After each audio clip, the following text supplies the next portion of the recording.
Radiant team ban.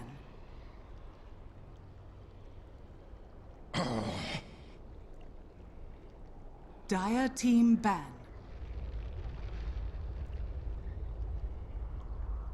Ladies and gentlemen, hello and welcome back to the ESL One Philippine qualifiers here for the Manila event that's going to be taking place later on in April. I'm Lyrical Dota, joined today by Montpax. We're going to be taking a look at a match here between TNC Pro Team facing off against Phoenix in what should be an absolutely fantastic game. Cannot wait for this one. Montpax, how are you doing? Are you excited about this game here? Yeah, glad we're back, classic. It's alright, everyone's loaded in now. We're already well underway. We got the lone druid snagged up by Phoenix, who of course we don't know too much about, another qualifying team, but our qualifying team did win, however. Tougher opponent this time. It's not so much the extremists, a little bit less known team. Obviously, this is TNC Pro Team. These guys, they compete on the highest level in the SCA scene, facing up against Fnatic all the time, and of course, like Manila and tons of the other Southeast Asian squads, even MVP Phoenix, who they took games off. I think they went 2-1 or probably actually ended up being 3-2 in favor of them. So either way, I'm expecting a lot of TNC. Yeah, absolutely. I mean, certainly expectations are high. In both of these squads, I feel like Phoenix, they're one of the teams that's kind of been around. Of course, this is an MVP Phoenix that built up such a storm around that last major in Shanghai. But this is a team that has competed in a lot of other events around this region. They've been around for a while, and because of that, we got a little bit more information about them than we did about our previous team, who actually ended up taking it, as you mentioned. And they are also very much one of the very fast tempo type of heroes or type of players. That being said, they did go for that lone druid first, which isn't necessarily what that hero is completely known for. More often than not, going instead, oh my goodness, never mind, I take it all back. We're going to be seeing the lone druid into Nature's Prophet, Vengeful Spirit, and then the Chen picked up. So no real surprise, they're one of the strongest pushing lineups that you can potentially start up against another very strong pushing lineup. And man, picks coming fast and furious here. Drow banned out the Enchantress as well as the Tinker. A lot of interesting picks. Yeah, it must be a Tinker player, I guess, on the squad of Phoenix. Usually only see that like up against Van or something in a region, but the Drow ban, Enchantress ban, no surprise there. Obviously, Enchantress, great counter to Chen against the Bear as well, for having to chunk him down later with the and then the Drow, something TNC and most of these Asian squads are willing to whip out, especially with the Nature's Prophet and Spirit opening. OD banned out. There's still a couple of those mid laners left, some of the bigger ones. The PL still on the lookout, definitely one of the biggest ones for TNC that comes to mind for me. And then something to combo with their Sven. Like they got the Nature's Prophet in the off lane, so you're not really looking for the Faceless Void or like your Tidehunter or anything. I think a little bit of like maybe a controlling mid into a Sven, or possibly even like a mid gyro into a Sven, and they do all kinds of fun stuff. Yeah, no, and I think that the fact that it's that open, it really means that you have to be prepared for whatever they happen to throw at you, and it makes them that much more dangerous.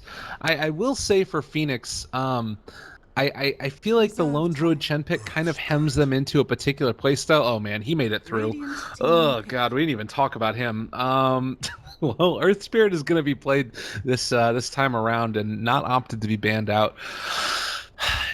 Here's my question for you. If you don't have like a sort of dedicated Earth Spirit player where people are going to be banned out in the first round, is it still a hero that's strong enough that it's worth taking, like just because of what it's capable of doing, even if you're not sort of like known for being able to play it to its fullest potential? Oh yeah. Sure. It's such an insane hero. All you have to do is hit the roll. It's an 80% slow. After that, that's pretty much it. I don't even think it's to the point where, like, you've seen so many pro games, I don't even think he's that mysterious of a hero anymore. Like, these guys are watching a lot of replays, like, shouldn't be too much of a concern, and now you have to be a little bit worried as Phoenix. Like, who are you going to send to the mid lane? You end up sending, like, the lone druid just because you're worried about the pressure he's going to get? Radiant team pick. Yeah, that's kind of the question that I guess I would be struggling with as well. Again, like the problem with that though is that Lone Druid is strong in lane, but that's as long as LD himself is not caught out. Like if he is the one who's in trouble, if he's the one that gets rolled in on, he's not very tanky himself. It's mainly that bear. So the bear kind of has to tank the rolling boulder ganks. I guess that 10 Savage Roar is seconds always going to remaining. be there, so that's some way to make it work a little bit. But regardless, it's going to 5 be seconds a pretty remaining. interesting. A pretty interesting draft. The Beastmaster was also taken, and then going back for that Sven that you were talking about, followed Dire up by the Bane. team I ban. like Bane as an answer to Sven as a hero. It feels like it works pretty well. Just about the only thing that's better than it is that Nature's Prophet, which obviously we saw work really well throughout the whole course of that last major as well. Yeah, and the Bane, pretty good 10 for helping out the seconds mid lane too. remaining. Can make some rotations, some saves. With that 5 Beastmaster as seconds well, remaining. one thing to mention would be the fact that this Lone Druid is either going to the mid or safe lane more than likely. A lot of potential for early push, and then Radiant the team Viper ban. ban out. Yeah. It's Sven. What if? Oh, TNC are one of the few teams that actually run Viper themselves, so prioritizing that hero a little bit more than a lot of other heroes. Gyrocopter also Dire going to be team taken out of the pick. pool. That's their second most played hero on the side of TNC. I think it's like around 11 games or something crazy like that, but that and Venge are they play it a whole heck of a lot. Mr. Raven knows how to handle that hero, and we'll see what it ends up being. I guess that was sort of the worry of maybe being the mid gyro. yeah. Although it feels like Raven's probably going to be on the Sven then. Interesting. Kind of like a safe lane slider or something here, 10 honestly. seconds remaining. Something that they need a little bit more control. It kind of feels 5 like you already seconds have remaining. the Stormhammer, yes, but you're lacking a lot of that nice chase down potential Reserve time. initiation. Slider's really good against the bear with the minus armor. Ooh. Really get the whole cleave potential that you get out of Sven for like dealing with the Chen creep and everything like that. But the counter initiation really never be like underrated on that hero. And more AoE is just always going to be. They could go back for Quap or something like that as well. Oh, really? Radiant All right, they team did Very this in 2 interesting. games. Yeah, or maybe it was only 1 game. It did end up like running over the early stages. They still lost both games. I think it was AU went for a Midas Chen. It was brutal. I was casting both of them. It was pretty hilarious. Those were both against Fnatic, in which TNC did get 2-0'd, but it will be the mid Jakiro. Push is strong. It's definitely a 10 very seconds well-defined draft as far as what it's going to try to do. And, it always is a 5 worry when you've got seconds that remaining. Sven as sort of the solo core in the late game. Like, those BKB charges start Reserve running a time. little bit low, and already, two heroes that deal really effectively with BKBs with the Beastmaster and the Bane there. Obviously, Bane does have a lot of issues in this game. Jakiro there, Earth Spirit as well as Vengeful Spirit, and, just getting right click down as well, which could be an issue. But regardless, it's something that Sven's going to have to contend with. And as those BKB charges start rolling down, he runs into some issues. As a 5th pick right now, do you try and double down on the push? Do you try and get a little bit more control, slow siege, Roshan taking capabilities? Oh, they go back for the control.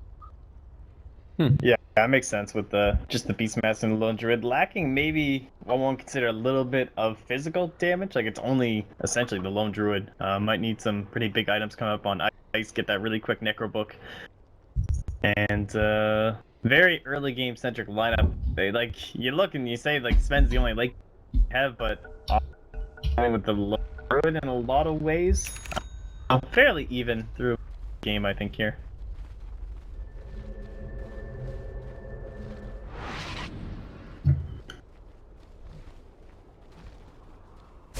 Oh yeah, I mean that's the funnest stuff to do. So, on the dark side, TNC known squad here. It's gonna be Raven on the Sven. Teehee gonna be on that mid Jakiro that we're all excited to see. It'll be Winter G Small Sun on the Vengeful Spirit. Yeah, Young Sensation and Sam H gonna be on his famous Nature's Prophet. Favorite hero to play it seems lately. And then AU, your captain and drafter on the Roaming Earth Spirit.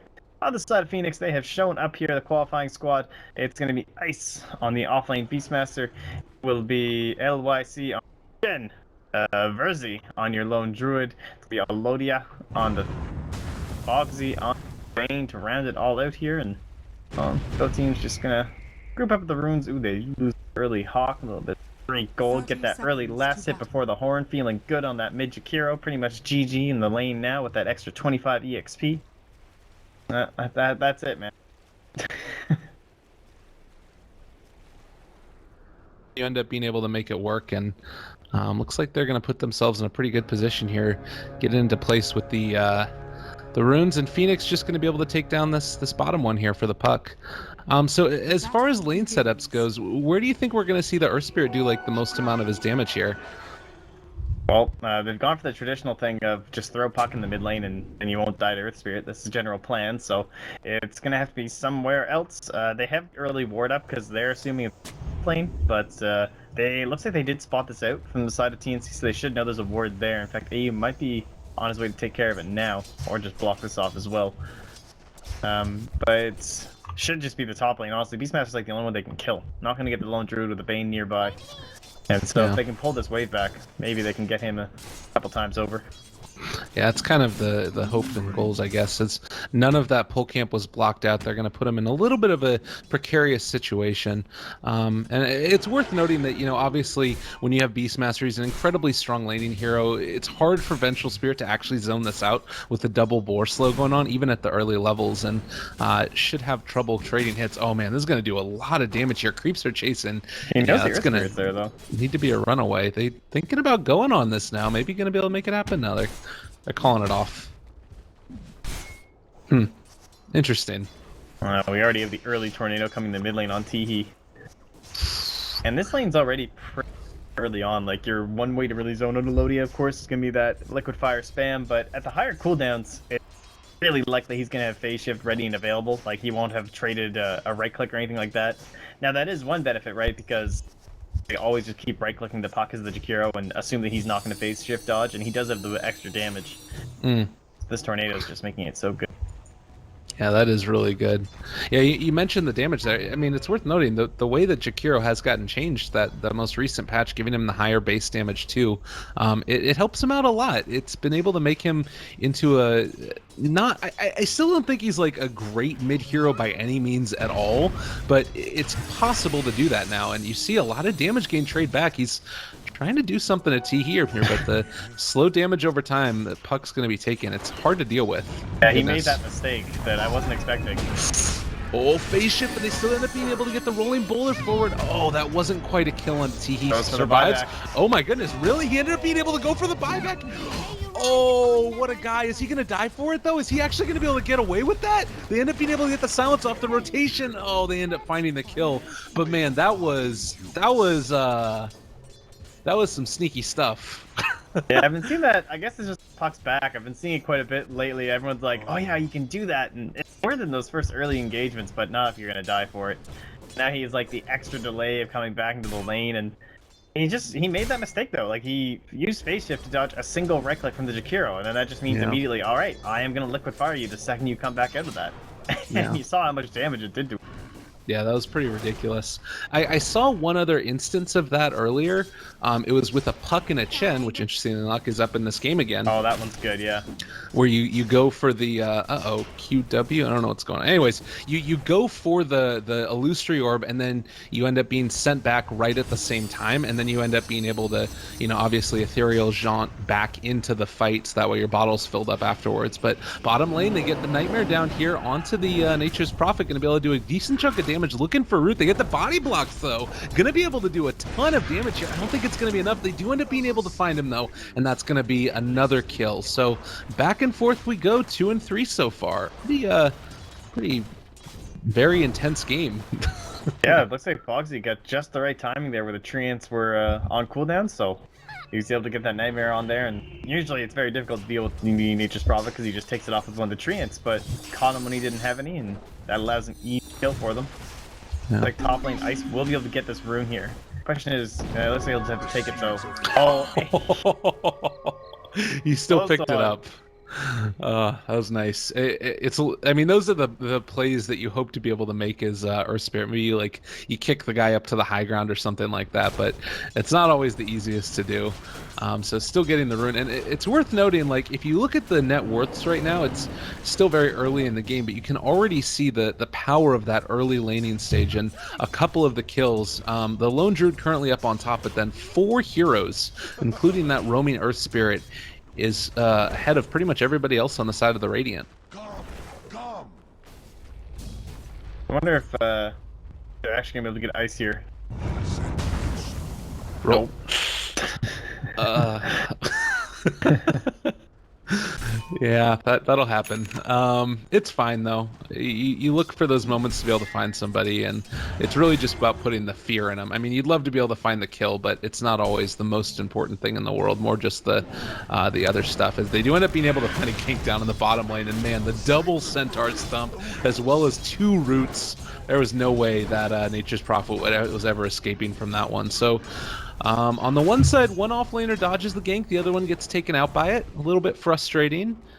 Yeah, time to avoid that lane. Yeah, this is going to be the pressure. The Spirit Bear is there. They're going to be able to kill us pretty quickly. Kind of want to see, like, they have this nice vision here on ice, and obviously he's jungling up. He's here a little while. I want to see A like quickly rotate for like a roll in with the team from Sam H, but instead he's going to use it to go bot. And he's also gone for a heavy stat build, double nulls and the bracer. They've got the 2 centaurs here. Seeing the TPs in, though, they're going to try to escape, and this is a lot of creeps here that are probably going to end up going down. They get the stun off, which means it's denied out by the tower, and they're not going to be able to find the last hit on that centaur. So the escape happens. They're able to save their tower for now, and that's really important. Had they lost their offlane tower this early into the game, it would have been a problem. As you mentioned, the right clicks come, and Sven ends up being able to finish them off. A nice little play there. Stormhammer committed. Yeah, that's surprising they're able to get that, honestly. Like, you gotta know, you're at level 3, Ben's level 6, so he just waltzes right up there. If you come within range of one of their stuns, you're just dead. Not much to it, you know? Not exactly the calculations or trigonometry coming out. Oh, absolutely. Oh. Resummon on the bear? One thing I'm kind of curious about here, and it's something that I've seen several times. Normally it's a Chen in conjunction with another mech carrying hero, as we are going to see a little bit more pressure in the mid lane as the trades continue to go, is you end up going for something along the lines of like another hero picking up the mech, Chen rushes the Ags, and then you can have like the frenzy bonus attack speed on Spirit Bear, which can be so freaking effective in the mid game. Yeah, with the way that this game's going, like, it is a mid-Jakiro, so it's kind of like they're just thinking, oh my god, is he gonna get his kill? Fairy Fire the burns? No, not enough. That was really close. I thought you were talking about the bottom one where we are going to see Bogsy go down, I believe. The bear is there as well, but that was just a resummon. It's going to be gone for 72 seconds, and now it looks like LD is going to go down as well. Can they find the kill on the Bane? He's still alive for the moment. Brain Sap's available. He actually ends up just turning around and killing off the Vengeful Spirit, but the Nature's Prophet takes his turn as well. JYC completely hemmed around in by these treants, and he is going to fall with the Sprout. Triple kill for the Nature's Prophet at 7.5 minutes in. 4-7 the current score. He's and so rich. My goodness. That is a quick turnaround for somebody who had a rough off lane. Yeah, just goes home, buys himself a fresh set of drums, some bongos. They love these things, man. You get like triple drums on TNC. Like, I thought dual drums was intense. Guys, though. And they're not afraid to bring out the band. Absolutely. And it really is a marching band, I suppose, because they do really just start like grouping up, and yeah, they're building them up on the Jakiro as well. Nice.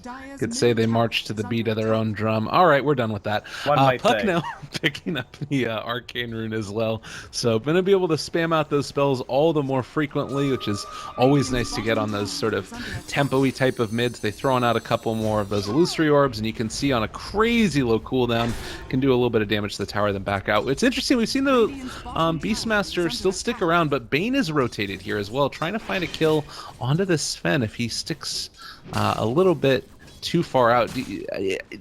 Can they really get this though without level 6 on Bane? I feel like it's going to be too hard. I feel like I guess the support's going to show up, honestly. Yeah. Oh, bottom lane. Lone Druid goes down again. That is huge. That was also, he resummoned again, so that's another 95 seconds with no bear. Even when he does get up in 20 seconds. This is, I mean, he was top of the mark for a while there. That's huge. That means Midas is well off the ice. Storm-hammered. Godstring. Oh man, yeah. He ends up being able to get the Fairy Fire, but they're rolling Boulder in again. They do get him, but this has been an odd game. Man, they take down the bottom tier 1 tower. TNC are on a freaking roll. They are everywhere across the map right now, and it just doesn't feel like Phoenix have the answer. Yeah, they just keep picking them off like one by one, and the slowdown of that puck in the mid lane. Honestly, that buyback hurt him so much. Yeah. so far away from getting to that blink dagger, and because that's not really there, there's no serious initiation, and Teehee's just like soloing towers as a Jakiro. They're coming Yeah. up top though, they have that drink pool and they want to use it.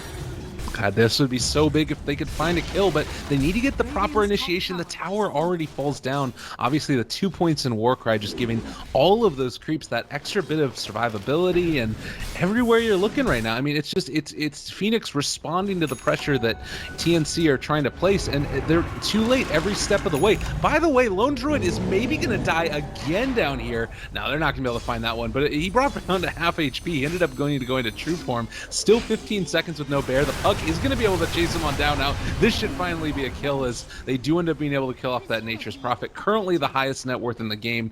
And yet again, a reminder that that is the offlaner that died twice before the 7-minute mark, who's now been able to just build up his net worth again. So a real testament to the stick-to-itiveness of that guy on that hero. Oh, mid lane, they continue as well with the net.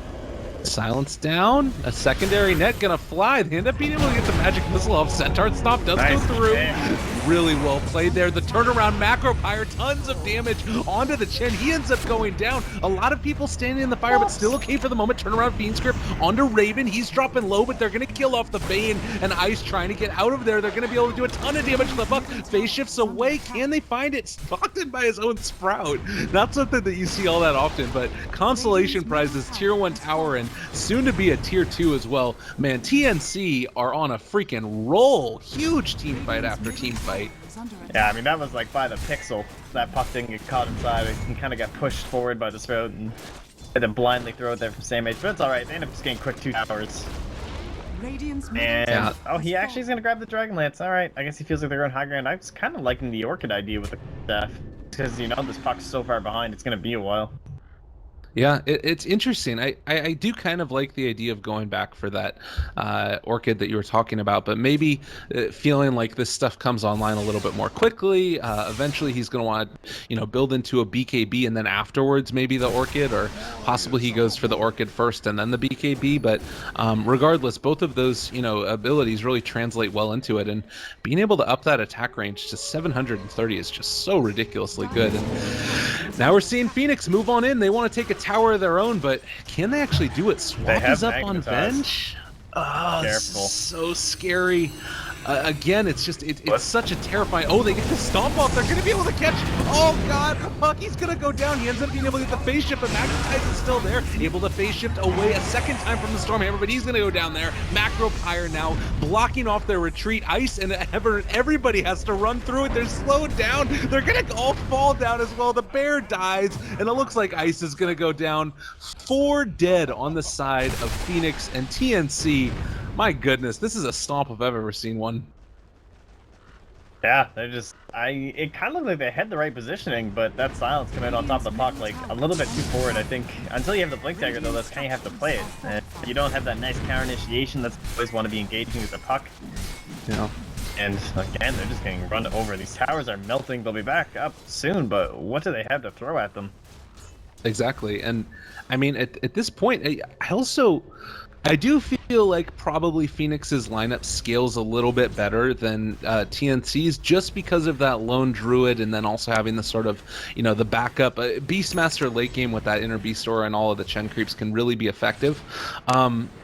Again, Sven's a monster, so I don't know. It's kind of a wash to me, but I don't think that right now TNC are in any crazy hurry. It's like, you know, the 45-minute mark where we're talking about it. And honestly, at this point, Lone Druid, he's below the Jakiro. But the one thing that I am kind of a little bit curious about, oh God, Phoenix, oh, silenced up again. There's going to be another huge combo coming out, magic missile, and the puck goes down. You know, when we saw there in the mid lane, it felt like the puck didn't even see the centaur creep that was just walking up to him, and it was able to get a stun off with the initiation, and then Earth Spirit just followed up with everything. Like, I don't know, maybe just too much stuff on the map at once or something. Well, Roshan, another great benefit of the Jakiro. Pretty easy to take down. Yeah. They can just move in there. They've got 2 points in the aura. I really like the Spirit build when they're D small sun too, like the 3-2-2. Just understanding, like, it's really points. They do a lot. Yeah, I appreciate the build as well. Probably for less analytical reasons than you do. You're the guy with all the answers. I I'm actually the guy didn't with... catch that at all. I had no idea that was going to come out of my mouth. So Absolutely. Well, tier 1 tower ends up dropping in the top lane. So they've taken 2 and actually 3 so far. Kind of pressuring a bit further. It's worth noting, you know, you got Shen, you got Beastmaster. They take towers rather quickly, especially with the even just that 1 point in the inner beast store. 15 bonus attack speed ain't nothing to sneeze at. And starting to take a tier 2 tower of their own, TNC not to be outdone. And now with Aegis, man, they need to get back. This is a lot of creeps. yeah, it's alright. They all do have kind of have expected to just sheer hilarity. Nature's Prophet, he'll head home for now. Give the TP back in. Do they have any bottles? He's been filling them up this whole time. Yeah, he can just like TP right onto AU and fill his bottle. He's such a street, Nature's Prophet. Yeah. Such a sweetheart. Really helpful. It's good stuff. They also have the courier coming on, and Sanj completed for Mr. Sven. So that's Sanj and Yasha completely done. Well, Ice Path turned back around, able to get the stuns off. Oh, several now. Gonna be able to do a lot of damage to the bear, but the Savage Roar keeping him down for the moment. Aegis still hasn't popped. A Blink Dagger, by the way, is up on Jakiro. They've already taken the tier 3 tower. They get the liquid fire damage off, kills off the Centaur. Bear is still taking a ton from it with the Veil already completed, and the right clicks are still flying. They end up being able to take back over. Oh, they took over the Siege Creep, or the Dark Troll Summoner with the Helm of the Dominator. Now they got one of their own. Trying to turn this back around. They throw out the Wild Axes, but it doesn't feel like TNC are ever going to stop. Do they end up being able to find anything here? They take back over the Dark Troll Summoner again. A turn back around. Really good play there. It is going to end up being the Nature's Prophet going down, it looks like. Can they finish him off? He does go down. Counter initiation coming in though. Ice is gonna drop. He does fall. The 2 swipes there from the Sven. Fiend's Grip turning around. They do end up having the puck illusory orb through it all. Ice Path gets on it too, and they're gonna be able to bring him down. The buyback by this Vayne, and I don't even know. This is so freaking bad right now. They get a huge amount of damage off with the silence coming out, but are gonna be able to kill off the Bane. That's a dieback right now at 16 minutes. Another huge Ice Path. The silence and everything else committed. Triple kill for TE. This is such a big problem. Oh man, and the barracks done at 17 minutes. Man, Mop Packs, they are so freaking good right now. Yeah, they were just not ready for that Shakiro. The aggression at the 10, and also just, you know, getting outplayed. The, you know, extremely talented squad coming here from TNC. There's that Orchid. He just he did this too, so no more Dragonlance. Oh my god. Everybody's dead. Yeah, they don't even care. They want the Dragonlance, they want the Orchid, they want everything, and they get it all. Oh, they did disassemble it, you said. Okay, yeah, that makes sense. I don't know even what to say at this point. He gets the Nightmare off, which is probably the best thing that they can possibly hope for. Brain Sap turned back around, they kick forward the Jakiro, but GG got called. Apparently we ended up missing that one. I didn't see it get called. Oh, there it was. But yeah, the TNC take game number 1 in very convincing fashion. We'll see what ends up happening in game 2. But Mop Packs, what are your thoughts? How do you stop this? I don't know. I guess the mid lane, right? Like, the fact that Jakiro is not exactly the biggest lane dominator. He is not in a 1v1 scenario, but you got to bring some people in. Got to get that Chen up there, get the creep coming in, try and put some pressure there. And